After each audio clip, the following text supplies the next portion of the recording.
Yo, Dom, over here. Hey, Bye. Dom, hey. Yo, Dom. Hey, everybody. Yo. Whoa, easy. Take it easy. I was just Sorry. telling him. Sorry about my enthusiasm. I apologize. Sorry about liking something in life. We go back, man. I mean, this is like you were literally a kid when I met you.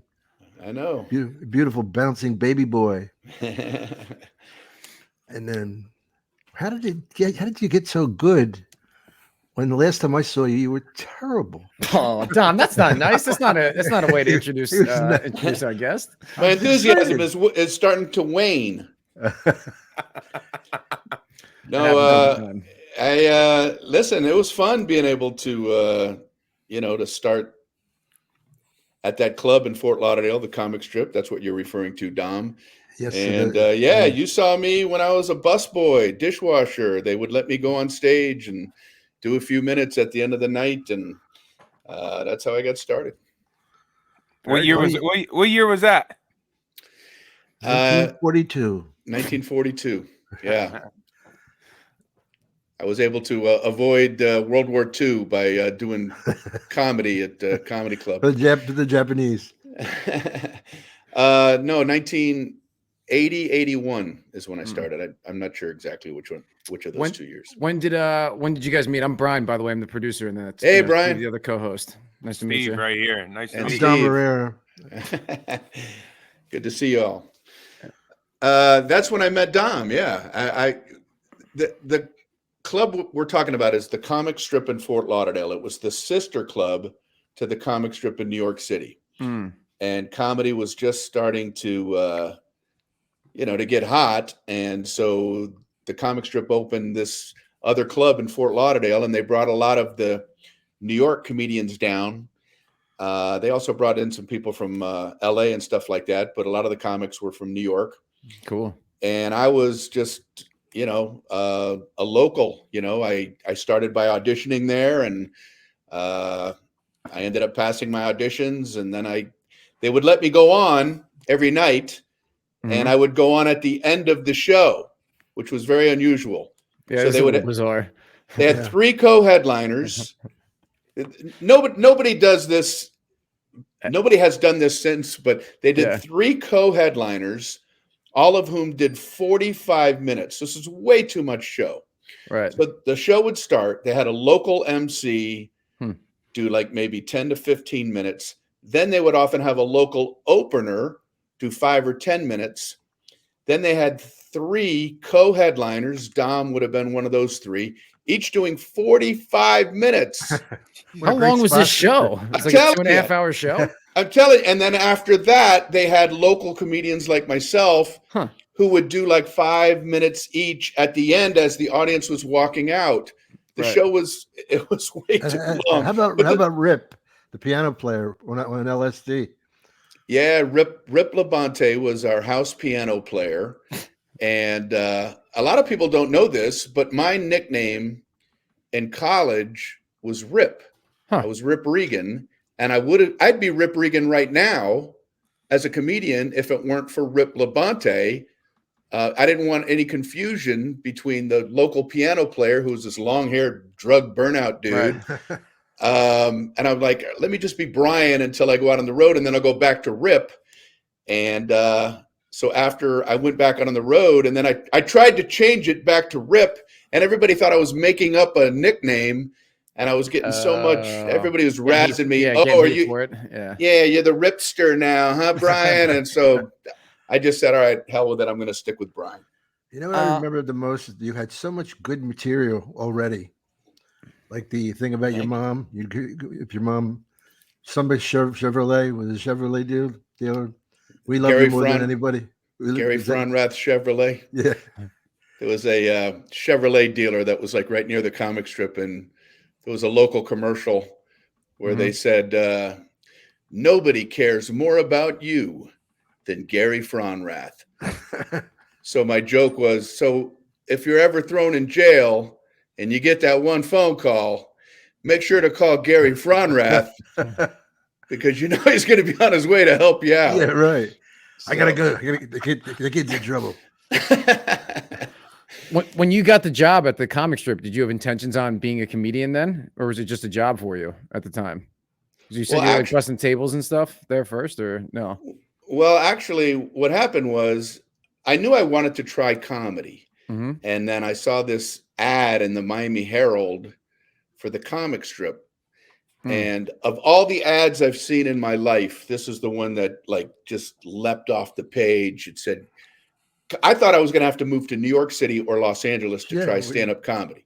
Right. So I saw this ad in the Miami Herald, the Comic Strip Comedy Club opening in Fort Lauderdale.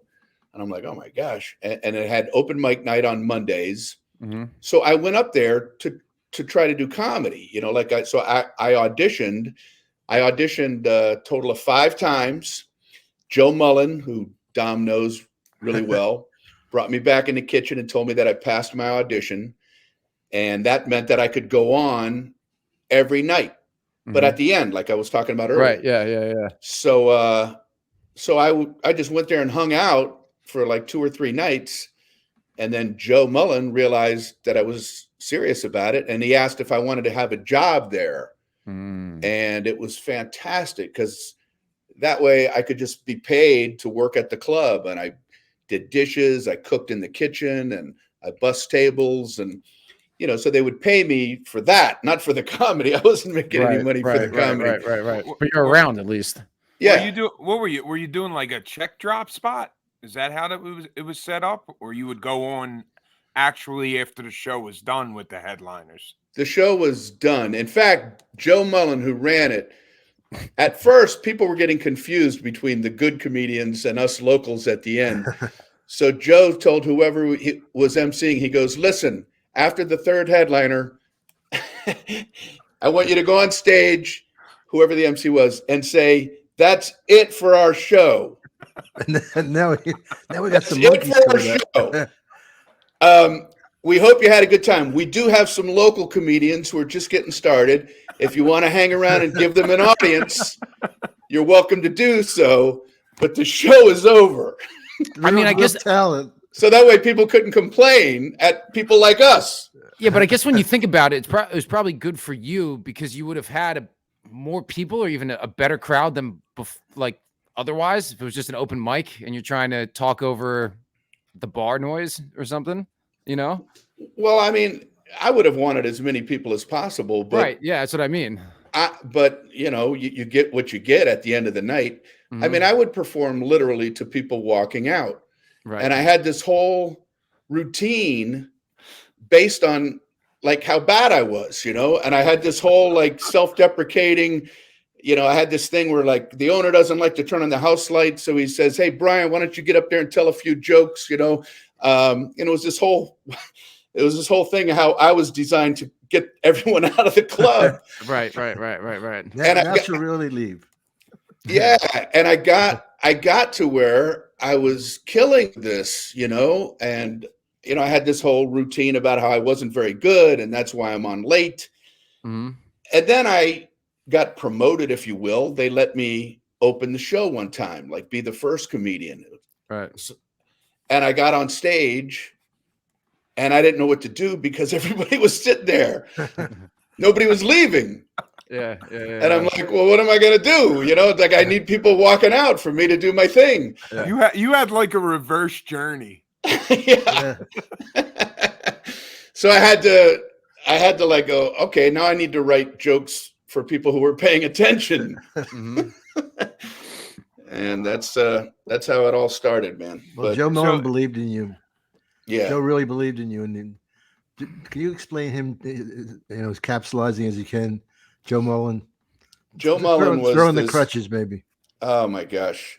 He's the guy who ran the comic strip in Fort Lauderdale. They sent him down from the one in New York. I guess he was affiliated with the owners up there, and they wanted him to run this place down in Fort Lauderdale. He's this feisty Irish guy, no nonsense guy. Like he would argue with customers, and he told me one time. He said, Brian, because I was trying to seat some people when I was seating people and they didn't want to sit where I wanted them to sit. And I was like, well, I guess you could move over here. Joe took me aside and he goes, don't ever let people tell you where they're going to sit. You tell them where they're going to sit. He goes, you know that old adage, the customer is always right? It's bullshit. The customer is always wrong, and don't you ever forget it, Regan. That's what this guy was all about. The first night I came in there, I came on for the time for the late spot because I figured I was the closer for the show. Right. He comes up and he goes, "Where the fuck you been?" I said, well, "Just waiting to go on." You got to be here for the show. I said, "Well, I am." He goes, we got into an argument. He goes, "You want a piece of this or something?" Like, what? I said, "I'm getting hollered for being late for dinner." And there was go ahead. I'm sorry. No, you go. Well, you were talking about a story. Uh-huh. One time there was a drunk guy out at the front bar, and Joe was in the kitchen cooking. You didn't want to talk to Joe ever about anything, but if there was a problem. But not when he's cooking, for sure, because it was hot and he's sweating back there. So there's a guy out at the front bar. He's drunk and he's causing a commotion out there. So somebody says to me, Brian, go in the back and tell Joe that there's a guy out front causing problems. I go back into the kitchen. Joe's sweating. He's got his apron on. He's cooking steaks and burgers. I said, Joe, there's a guy out front who's kind of a problem. And he just took his apron off and goes, "Show me where." like he doesn't want to know what the problem is and see if maybe we're assessing it wrong. He automatically trusts that this guy's a problem. He goes, "Show me where." And I'm like, okay. So we walk out through the club and then through the doors to the front bar where this guy's seated at the bar. Mm-hmm. And I pointed to the guy. I go, "It's that guy." So Joe doesn't go over and talk to him. He just went and grabbed his arms and wrapped him around this guy's waist, pulled him off the bar stool, brought him to the front door, smashed open the front door, and threw this guy out into the parking lot. The guy did a pirouette and landed on his back in the middle of the parking lot. And Joe just slams the door shut and comes back in. And he starts walking back into the kitchen. And I had to say, Joe, hang on a second. This is his crutch. He had his crutch like leaned up where he had been sitting on the bar. So Joe grabs his crutch and goes and opens the door and throws it at the guy, and it lands on him, and he goes, "And here's your fucking crutch." Seems like a good guy to run a club down in Fort Lauderdale in the 80s. Let's get back to some comedy. Yeah. I don't know. You left a message where he said, he asked Brian if I had gotten fat. And this is why I got it. Well, he's not fat, but he's a little chubby now. I don't even use the word chubby. This guy was something else, man. But he was great. I mean, he was very real. And if he told you something, he was telling you the way it was. And so the fact that he, thought I had some kind of comedy jets always meant the world to me. That's for sure. Yeah. Were there a group of guys that you came up with down in Florida at that time? There were a few guys. Some aren't around anymore. But Jeff Garland, who was on Curb Your Enthusiasm, was one of the locals. Mm-hmm. And he ended up moving up to Chicago and did Second City, and then really took off from there. Jeff Garland always did characters on stage. He would go on stage and do these silly characters. He doesn't do them in his stand-up anymore. I always thought it was great. John Manfrotati, who works with Ray Romano. He was, he had a small part on King of Queens and on Ray Romano's show. He started down at the comic strip in Fort Lauderdale, but most of the people just kind of fell by the wayside. Mm-hmm. And then so much drugs in those days. You didn't do anything, did you? I heard about it. I heard about drugs. I heard about other people doing drugs, and I didn't do anything. As soon as I heard the word, I would just put my hands over my ears and pray for them. Yeah, but especially then, 80s South Florida, it must have been insane. Yeah, I mean, it was crazy time. So, what scene did you transition to after that? Was it New York, LA? After Florida? I was at the comic strip for about 2.5 years, and then it was time to go out on the road. Mm-hmm. I'll tell you when I knew I had to go out on the road. I had this joke where I did a fake impression And I would go, "You guys like impressions?" And the audience would go, "Yeah." And then I would turn around and mess with my hair, and I would go, "You got anything to eat, man? You got anything to eat? Because I'm starving." And then the audience would just stare at me, and I go, "That's Randy Johnson. He lives across the street from me." And we'd get a laugh. And so audiences started coming more and more and more, not to see me, but just to see the show. Right. So people started knowing that joke. Mm-hmm. And every once in a while I would do, "And you got anything to eat, man? Because I'm starving." And someone would yell, "Randy Johnson." Mm. And I would go, "What? No, I don't know what you're talking about. That's Ed Brown. He lives across the street from me." And then I would get a laugh that way. So one time, I'm about 2.5 years in, I go, "You got anything to eat, man? Because I'm starving." And the guy goes, "Randy Johnson." And I went, "No, man." And another person yelled, "Ed Brown." So Time to hit the road. it's time to hit the road, man. Yeah. So I went out on the road. But I didn't move to New York right away. I worked on the road for about a few years, just traveling around doing comedy clubs. Comedy was exploding at that time. Oh yeah, every place. Bars, clubs were opening up. And so I was able to get work, not because I was any good. They just needed comedians. Supply and demand. Yeah. If you could stand on stage for a half an hour without melting, you could get booked. Yeah. And so I was able to work because of that. There were guys that were just car guys. They had to have a car to pick up the real acts. Right. Yeah. And no chart, no gig. Remember that? I tell you, when I first moved to New York City, I was only there a week, and a booker called me up and said, "Hey, are you free this weekend?" And I was like, "Yeah." I said, "Wow, I just moved here." I said, You've heard about my act?" And he goes, "I'm going to be honest with you. I heard about your car, and I know that you can drive. And if you can come into New York City and pick up 2 good comedians, you can be the third." So I would get a lot of work because of my car. Yeah, that's great. I'm sorry, Bri. Yeah. No, yeah, I was gonna say I've been watching the show Loudermilk that you're on recently. I just started watching that like 2 months ago. Been plowing through that. It's a great show. You're great in it too. Thank you, man. I appreciate it. I've been doing stand-up my whole life. I never had an opportunity to try acting. And Peter Farrelly, who's the co-creator of Loudermilk, just put me in this show. And I guess he had some faith in me. And the show I thought was over and done. It came out. It was on Amazon. Didn't really get any traction. They just moved it over to Netflix on January 1st. And it's kind of blowing up. It's. I think that's when I started. Yeah, I think that's when I started watching it. It was right when it was on the Netflix, and I'm into this third season already. It's crazy. It's like one of the top-rated shows on Netflix, TV shows, and we're hoping to make more seasons now and everything. So I'm just thrilled to be able to do something. As much as I like doing stand-up, but to be able to try something different.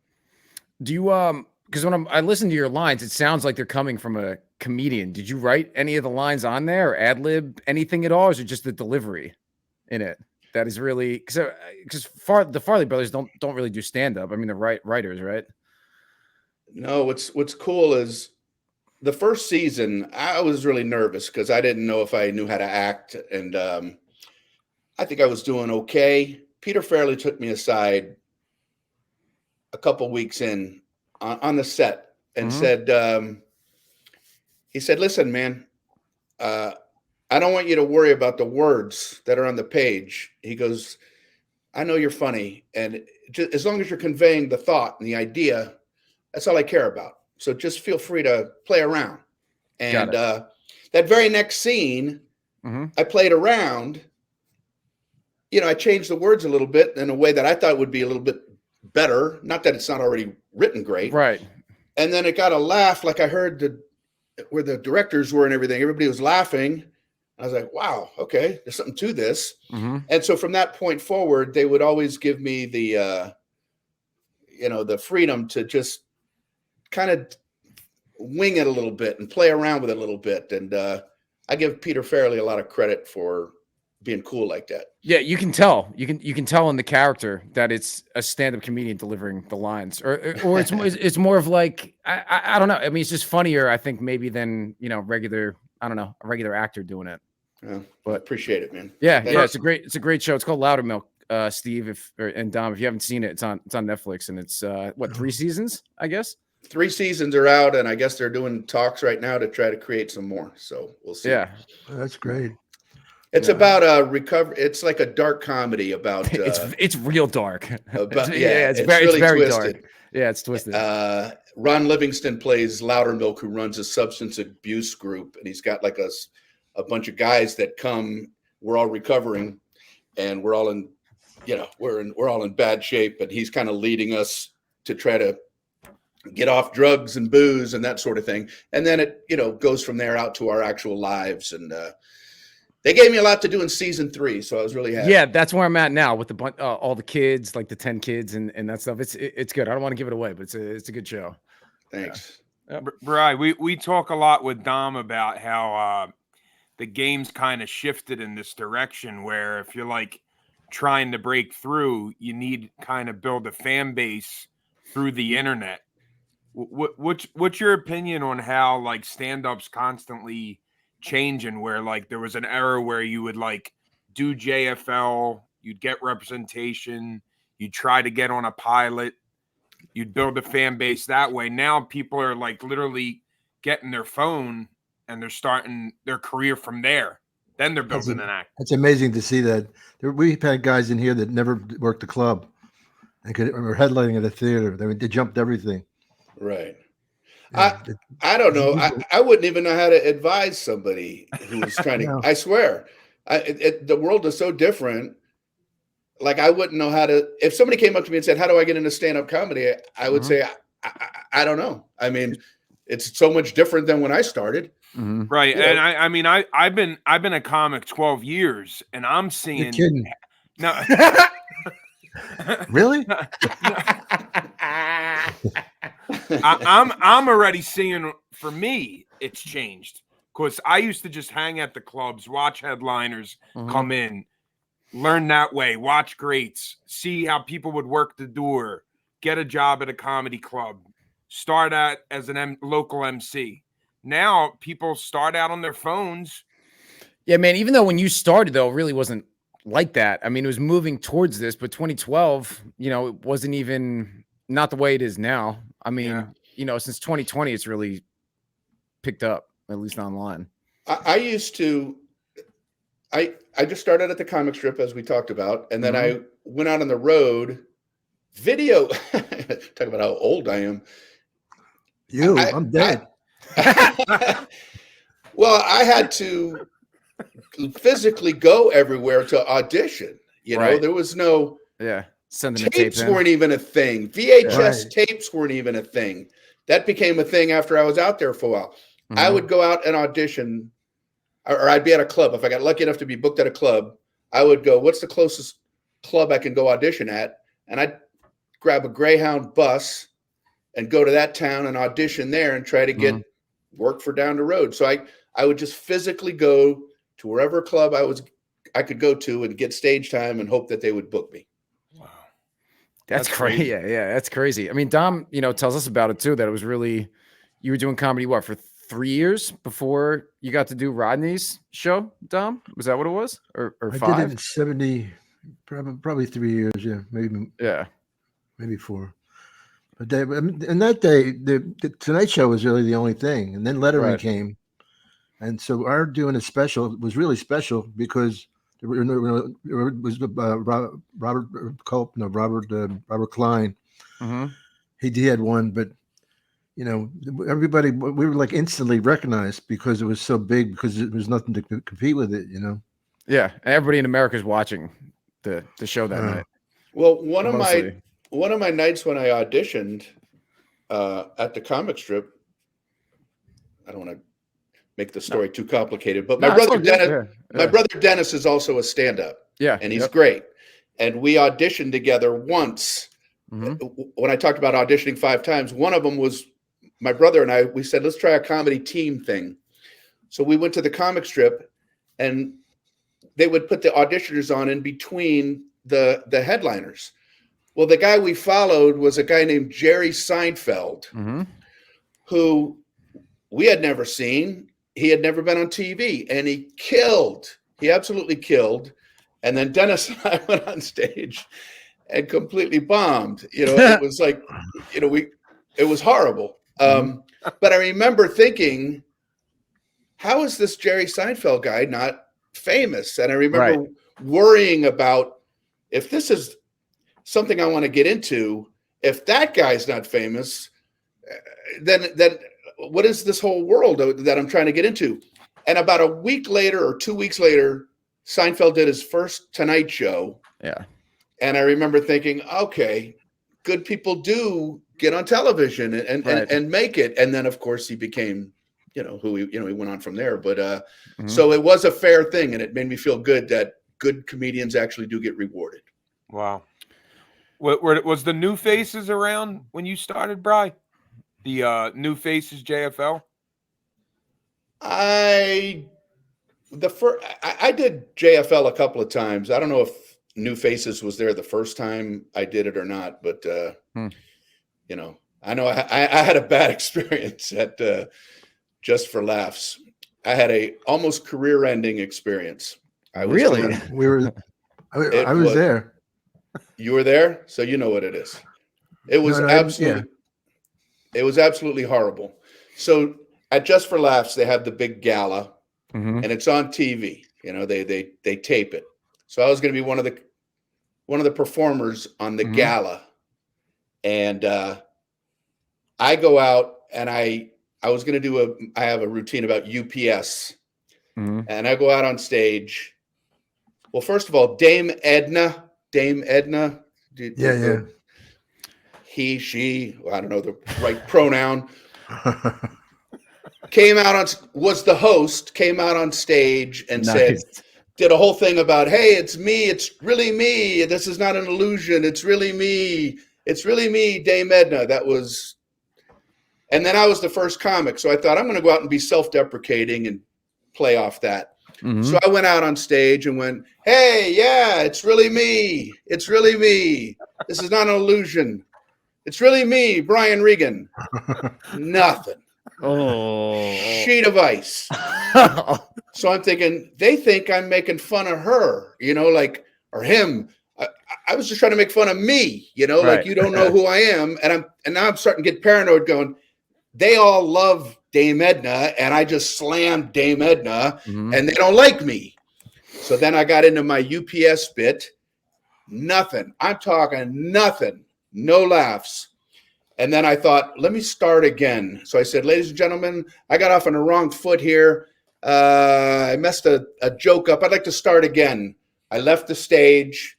Everybody's looking at me like, what the hell are you doing? I go back out.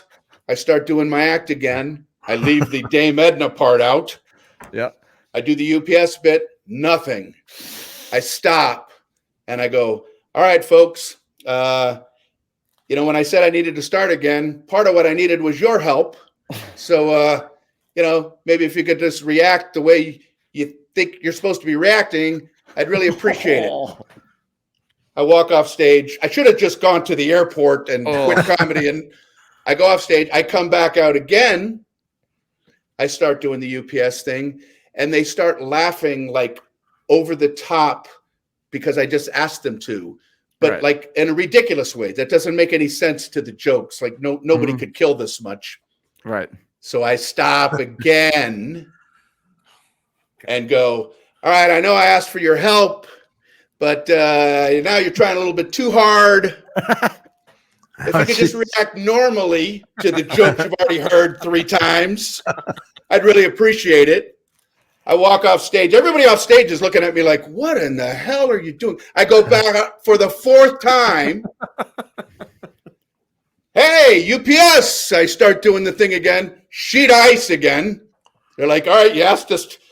We don't know what you want from us, buddy. Death, sheet of ice. I did about 7-8 minutes, and I'm thinking I can't go short because it's a TV taping.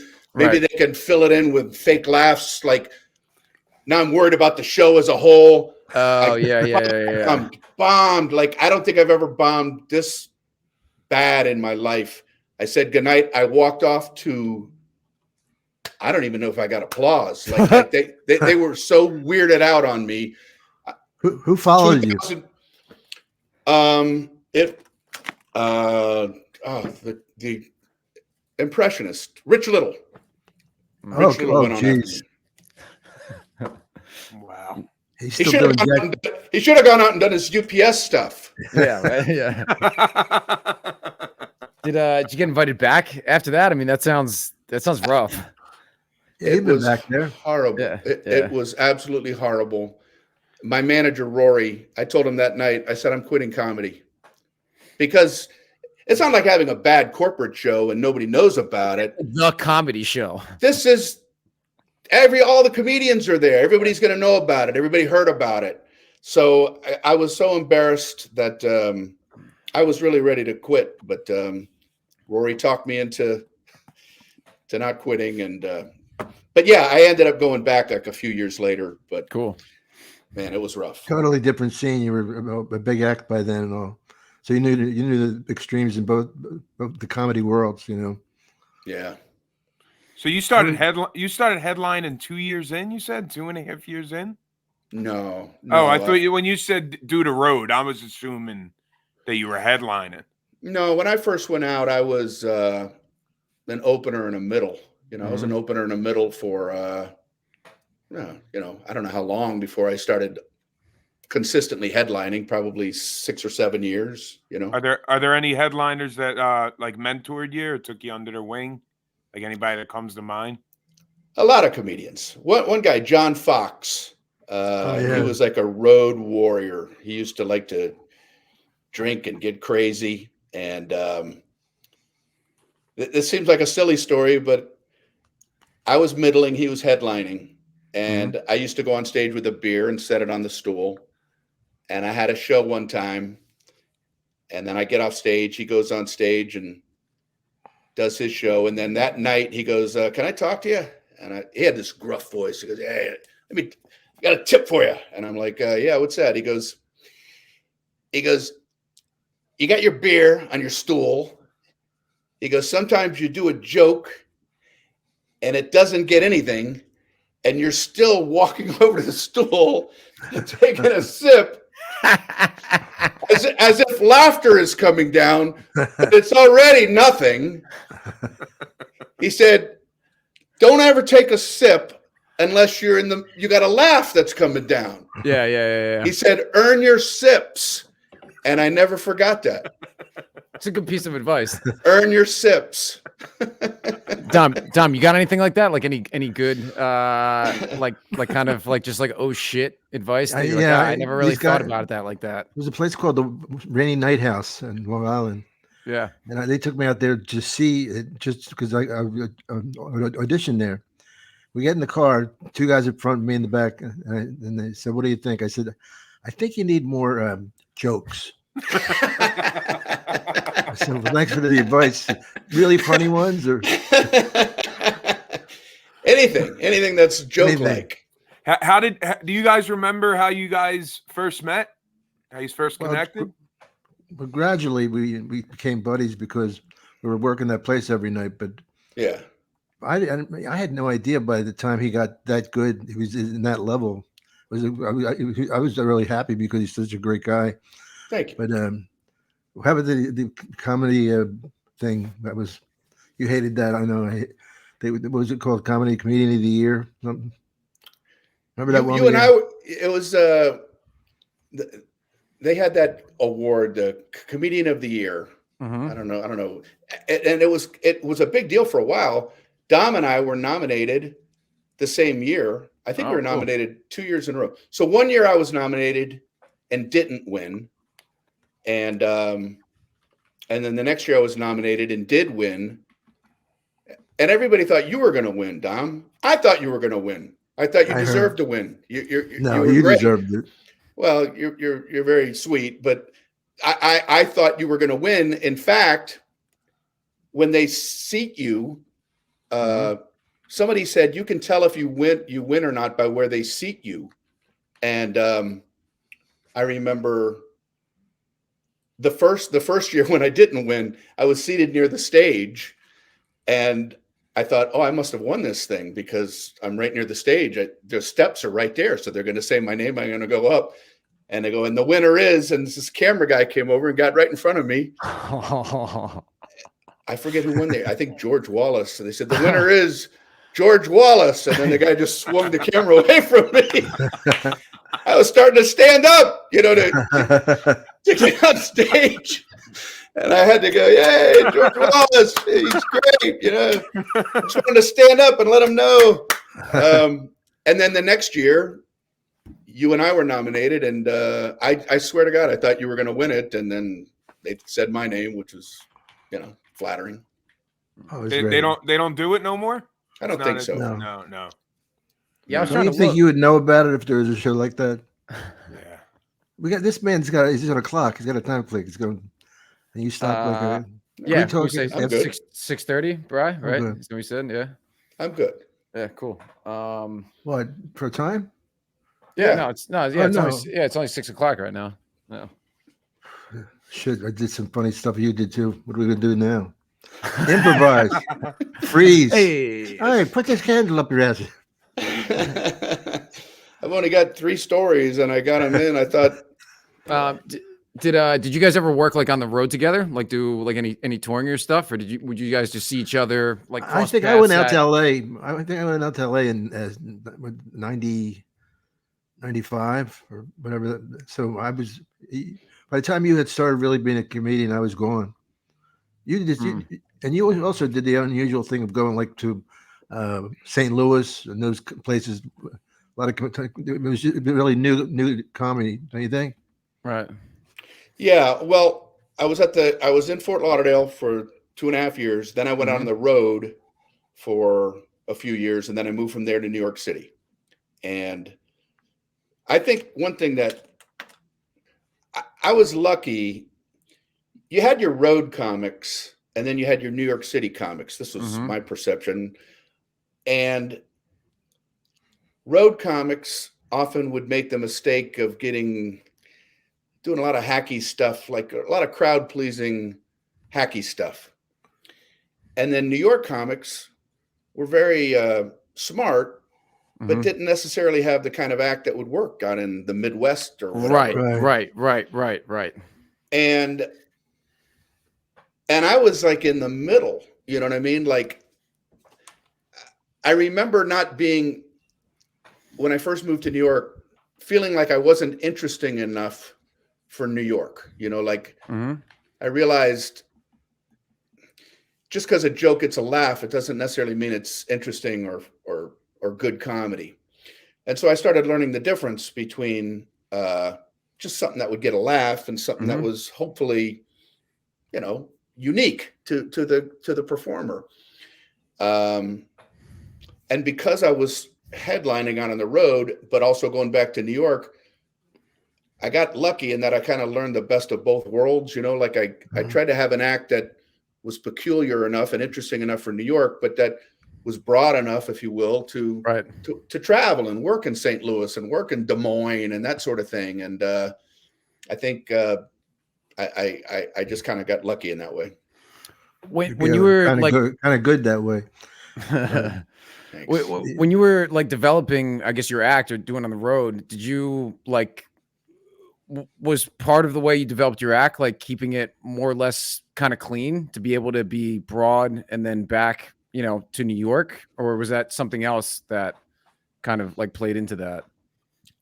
When I first started, I wasn't completely clean. I had 4-letter word jokes. I had some sexual references and that sort of thing, but it was always a small part of my act. 95% of my act was clean just because that's how I think as a comedian, just everyday kind of stuff. And when I was first out on the road, I remember I would open with a dirty joke. I would close with a dirty joke. And then I had a floating dirty joke that I would put somewhere in my act, like if I needed to get the audience back. Right. So I felt like I was cheating on my first joke. And then I would do the kind of stuff that I liked until I lost them. Right. And then I would cheat with another joke that get them back. and then I'd do more of my stuff, and then I would do a 4-letter word joke at the end. And then I just started feeling like that didn't feel natural. Like I should just rest on my laurels and do only what I want to do. Mm-hmm. Not that I have anything against dirty comedy. I love comedians who are dirty, but it didn't feel truthful for me. And I just decided I'm just going to only do it clean because that's the kind of comedy that I like. And then whatever happens with the audience happens. And then I kind of forced myself to have to just get whatever I can get by just working clean. Yeah, Steve. Go ahead, Dom. I would never work cunt into my act. To me, it's a warmth doing it with warm cunt. Anyway, Right. You did a pretty good job working it right into the podcast, Dom. So yeah, I got to give you A+ for effort on that. No, you know what's funny about that? In Ireland, it's not even a curse word. The women say it. I was on stage. This woman, she had her baby going back before she's a comedian, and she goes, "I fucking cunt." I said, "You allowed to say that? What the fuck? We say it to the person's a cunt or a cunt." Oh, yeah, you got enough good cunts for the rest of all of us. I think that was 6 in under 30 seconds. Yeah, good job, Dom. It's a new record. No, we were doing the Blazing Saddles. That's a great movie. I just rewatched that the other day. Funny. Yeah. That's so funny. I just started watching it about a week ago because I had never seen it. I'd seen excerpts, but I'd never seen it. And when it came on, I couldn't believe Did they let the language and the words are so unbelievable. Different world. That you could never do that in today's world. No. You know? And I mean, Mel Brooks, one of the best comedic writers of all time, probably, right? Yeah, for sure. I mean, no, those 80s Absolutely. comedy. Me and my wife right now, we're getting into the Naked Guns. Oh, nice. They were funny. Leslie Nielsen, classic 80s comedy. I love when they're walking out of the movie theater laughing. He's on that date sequence. He's falling in love, and they walk out of the movie laughing. Then you pull back and you see that they're walking out of Platoon. They just had to. Maybe it was Apocalypse Now, but it was some horrific war movie. Yeah. Hey, Brian, I gotta ask you. We ask Dom all the time. What do you prefer, like theaters or clubs? What's more your element? I have such fond feelings for comedy clubs because it was such a big part of my career. But it's hard to beat the focus that you get in a theater. I mean, everybody is sitting in a seat facing you. You know, you can get more subtle. You can do some stuff that people have to think a little bit to fill in the blanks. Comedy clubs, as fun as they are, it's a little more circus-like, you know, blenders in the back, people talking at the front table. I remember one of the last times I performed in a comedy club, you know, and I knew like I had theaters booked. I'm like, wow, I'm making a little transition, you know, am I going to miss this? Am I going to miss these comedy clubs? And they served a cheeseburger to this big heavy set guy sitting at the front table. And he had been looking at me, laughing, enjoying the show. And then the cheeseburger hit in front of him. And the cheeseburger immediately became the headliner. Like he looked at this cheeseburger like, oh my gosh, he didn't know I was on stage for the next 5 minutes. He just like, he was biting out of this cheeseburger, his eyes rolling in the back of his head, you know, just having the time of his life. And I'm just doing comedy over him while he's enjoying his new show. And then he finally finished his cheeseburger and slid the plate and then looked back at me like, all right, back to you. And I remember thinking, let me get into theaters. Yeah. That's when I stopped doing auditions. It's when I came back from Montreal. You know, it was a big deal in Montreal. Big deal. Get back and I'm auditioning, and she's reading the sports page and eating at the same time. And she didn't even look at me. And she goes, thank you. I said, why did you have me here? Did I make you hungry or what's? No, but I mean, she started laughing. I said, well, you know, I got so many guys to see. And she said, "You're just going in different directions." I said, "I know. I'm going this way, and you're going this way." We're going in these different I directions. couldn't be. That was the last one you did, Dom? The last audition? Once I stopped doing auditions, I got more stuff than I ever got. Because they just think this is it. I'm not from the not God for other movies. This is it. They're humbling, man. Humiliating.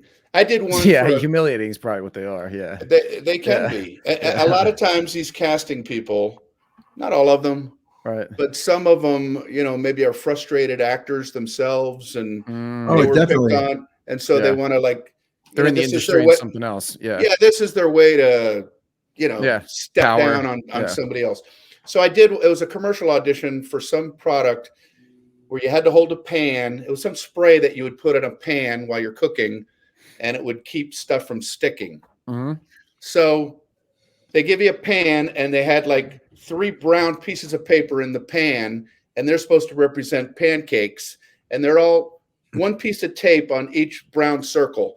So the whole audition was you're supposed to just turn the pan, and these 3 brown things were supposed to sag down, and you were supposed to react, a visual reaction. That's the whole audition. So I'm holding the pan, and they go, "Okay, go when you're ready." And I look down, and I see one of the pieces of tape has come up, so it's not stuck to the pan. So if I go like this, it's going to fall. They don't want that, right? So I stick my finger into the pan, to put the tape down. And the woman goes, "Cut." And I'm like, "What did I do?" She goes, "Why would you touch a hot pan?" And I went, "It's not a hot pan." She goes, "As far as we know, it's a hot pan. During the commercial, this is supposed to be a hot pan. So why would you touch a hot pan?" I wanted to hit her over the head. Yeah. Oh, yeah. Oh, yeah. I'm like, "Well, the tape came up." And she's like, "Well, why don't you announce that before you stick your finger in the pan?" And I'm like, it was one of those experiences like you, Dom. I'm like, I need this like I need a hole in the head. Yelled at. Being yelled at. Dom, didn't you have an experience like that on the I'm Dying Up Here? Didn't you? You were saying I had experience when I did Hey Arnold. This woman was just being terrible to the people, the actors, And I said, "Listen, you," and they cursed, and I got the part. So I had to quit. I quit. I had to quit the. He said, "You got it." He said, "They can't. You can't go through them." Yeah, and it was one of the greatest things I've ever had in my life. That you go here's a. You ever do cartoons? Voiceover. Yeah. Cartoons are could be a character. Yes. It's so much fun. You could wear a wetsuit. Then and it doesn't matter. You do it twice, and then he says I just do a wild spot, and then we like it. Go. You're out of there in a half an hour. Are you reading lines with somebody when you're recording that? Is there somebody across from you doing the scene? Usually it's my partner was a really funny guy. The black guy who did Grand Jury at the end. He was like it. You know what I'm talking about? Really funny guy. He plays in the Seinfeld finale. Oh, he's the juror or the judge in the finale. No, he's not the judge. He's his lawyer, but he's so good. Anyway, I work with those Jackie guys. Giles, yeah. Yeah, that's the guy who does the Simpsons. What's his name? I forget his name, but he's so good. They do this every day, all day long. Phil Morris, is that what you're looking for, Dom? Phil Morris, is that the guy's name? I think so. Yeah. Yeah, Phil Morris. Got that. Give him a treat. Thanks. I gotta tell you, I'm so proud of you, man. Seriously, I'm so proud of you. You're so fucking good. Thank you, Dom. I'm serious. I was as the Italians say, felling over watching you go up because you deserved it. Thank you. Nice. Yeah. I appreciate it very much, man. Hey, Brian, did you want to plug any dates got coming up or anything? No, that's all right. I mean, it's just, you go to brianregan.com, all the dates are up there, and write that down because you'll forget it. I should just pick some like really obscure date and act like Yeah. I really want. I got a big show coming up in Cherokee, North Carolina, on Friday, March 1st, and that's what this whole public relations thing is all about, man. So come on out to Harrah's Cherokee Resort, Friday, March 1st, Cherokee, North Carolina. I'll see you there. Do they get you over there? They're probably going to cancel me after this. They're going to go, why are you making fun of our venue? Is that really a venue? Yeah. Oh, is I it? just looked at my calendar. Oh, nice. That's the kind of places I'm playing. What's the most money you ever made in one place? I've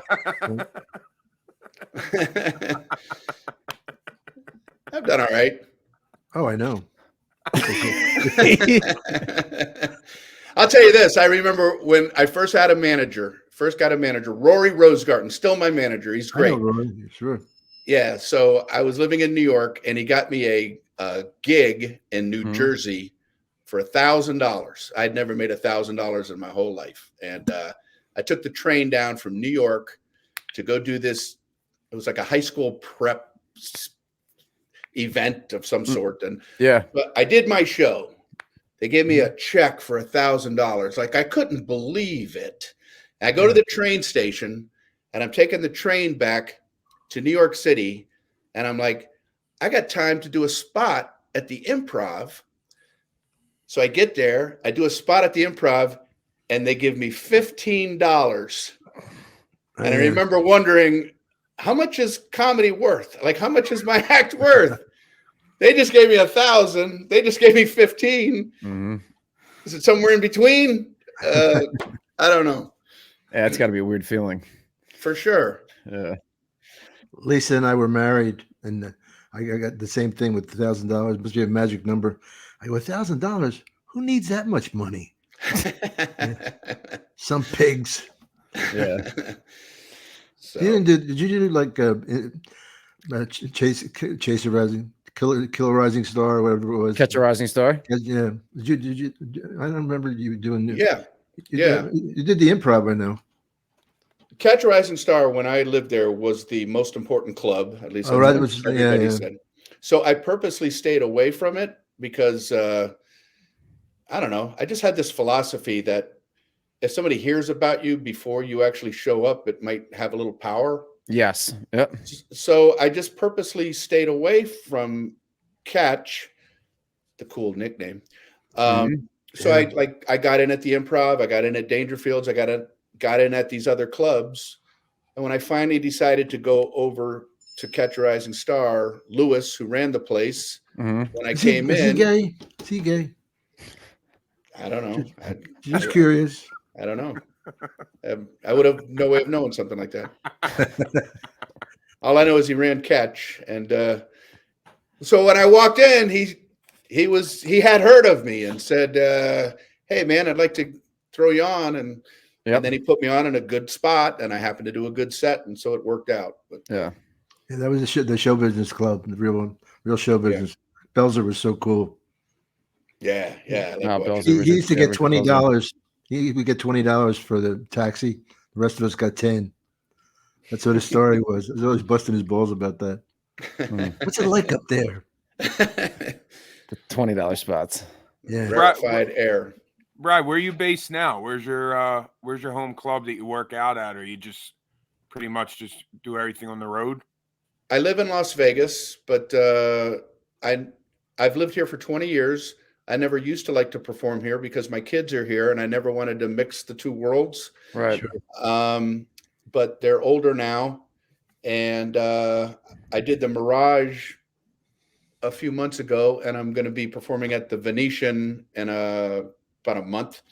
Cool. So I'm starting to do spot, those kind of things. But I don't really hang out at the club. I love to hang out at the comedy clubs. I hang out with the comedians and stuff like that, but not to work out material. I just like to have fun with everybody. In fact, I see Dom at the Laugh Factory. Go there and hang out in the green room. It's a really fun place to hang out for comedians. Yeah, it's great to sing there and all. Yeah, they do karaoke and stuff. So. Yeah, beautiful. That's awesome. But thanks again for doing the show, Bri. Thank you. Yeah, I Thank appreciate you it a lot. guys, man. I really Mhm. appreciate it. Thank you for Great to having see me you. on, and you too, Dom. Great seeing all you guys. Yep. Talk soon. All right, man. Later. Thank you. Yo, Dom, over here. Hey, Bye. Dom, hey. Yo, Dom.